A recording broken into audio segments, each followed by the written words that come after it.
दक्षिण कोरिया में चीनी राष्ट्रपति शी जिनपिंग से हुई बातचीत के बाद ट्रंप बेहद प्रसन्न नजर आए हैं। यही वजह है कि उन्होंने कहा कि आज हमारे किसान बहुत खुश होंगे। गुरुवार को ट्रंप ने बताया कि शी जिनपिंग के साथ उनकी बैठक कभी न भूलने वाली रही, जहां दोनों ने व्यापारिक तनाव कम करने और विभिन्न क्षेत्रों में सहयोग बढ़ाने के लिए कई अहम समझौते किए। अपने ट्रुथ सोशल प्लेटफॉर्म पर पोस्ट करते हुए ट्रंप ने लिखा कि राष्ट्रपति शी जिनपिंग के साथ मेरी मुलाकात शानदार रही। हमारे दोनों देशों के बीच पहले से ही बहुत सम्मान है और अब जो कुछ हुआ है उससे ये और मजबूत होगा। हम कई मुद्दों पर सहमत हुए हैं, कुछ तो बेहद महत्वपूर्ण मुद्दों पर भी, जो अब तक हल होने की कगार पर है।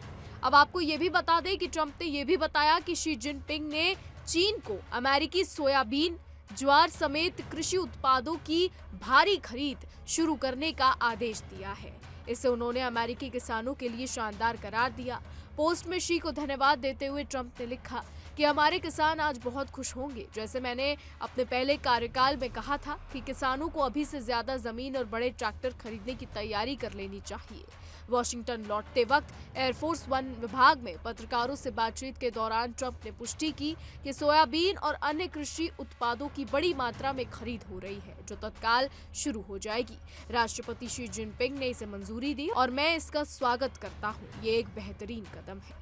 दरअसल अब आपको बता दें कि इस साल की शुरुआत में ट्रंप द्वारा चीनी सामानों पर ऊंचे शुल्क लगाने के ऐलान के बाद चीन ने अमेरिकी सोयाबीन की खरीद ठप कर दी थी, जिससे अमेरिकी किसानों के गोदामों में माल का भंडार जमा हो गया।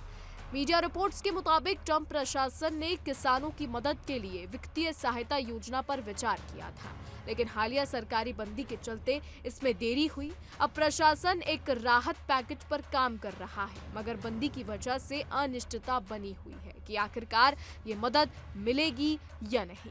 इसके अलावा ट्रंप ने एक और बड़ी घोषणा की कि वॉशिंगटन और बीजिंग के बीच 1 साल का व्यापारिक समझौता हो गया है, जिस पे चीनी आयात पर शुल्क 57% से घटकर 47% कर दिया गया। उन्होंने कहा कि हमारे बीच डील फाइनल हो गई है। हर साल हम इस पर बातचीत करेंगे, लेकिन मुझे यकीन है कि ये इससे कहीं ज्यादा लंबा चलेगा। इस साल से भी ज्यादा। इस 10% टैरिफ में कटौती चीन के फैंटेनाइल तस्करी के खिलाफ कठोर कदम उठाने पर सहमति के बाद आई है। इस बीच आपको ये भी बताते चले कि ट्रंप ने यह भी बताया कि चीन अलास्का से तेल, गैस समेत अमेरिकी ऊर्जा संस्थानों की खरीद पर राजी हो गया है।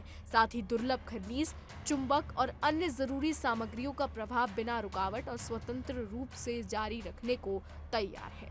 उन्होंने कहा कि अमेरिका और चीनी कंपनियों के बीच जल्द ही एक ऊर्जा सौदा हो सकता है और दोनों देशों के ऊर्जा मंत्रियों के बीच अंतिम मंजूरी के लिए बैठक तय है। व्हाइट हाउस के बयान के अनुसार इलेक्ट्रॉनिक्स व रक्षा क्षेत्रों के लिए महत्वपूर्ण रेयर अर्थ के खनिजों का विवाद अब सुलझ चुका है। फिलहाल अब आगे देखना होगा कि ट्रंप और शी जिनपिंग और क्या बड़े फैसले लेते हैं। अमेरिका और चीन के बीच में आने वाले समय में क्या होता है, क्योंकि अमेरिका और चीन के रिश्ते इतिहास से देखें तो ठीक नहीं रहे हैं। कभी अमेरिका चीन पर खुफिया डेटा चुराने का शक करता है, तो कभी चीन अमेरिका पर शक करता है कि उसने चीन का खुफिया डेटा चुराया है। फिर चाहे साइबर क्राइम हो, साइबर फ्रॉड, ऐसी तमाम चीजें हैं जो अमेरिका और चीन के बीच लड़ाई को पैदा करती रहती हैं। फिर चाहे टैरिफ हो, साइबर फ्रॉड हो, साइबर क्राइम हो और या फिर कुछ और हो। लेकिन अब जब डोनाल्ड ट्रंप इतनी खुशी से सारी चीज़ों को बता रहे हैं, बैठक के बाद इतने खुश नजर आ रहे हैं, तो इसकी वजह बहुत बड़ी है। फिलहाल अब आगे देखना होगा कि क्या कुछ होता है। हमारी आज की रिपोर्ट में बस इतना ही। आपकी इस पर क्या राय है, हमें कॉमेंट के जरिए ज़रूर बताइएगा। और ऐसी ही देश और दुनिया की तमाम बड़ी खबरें जानने के लिए देखते रहिए इंडिया डेली।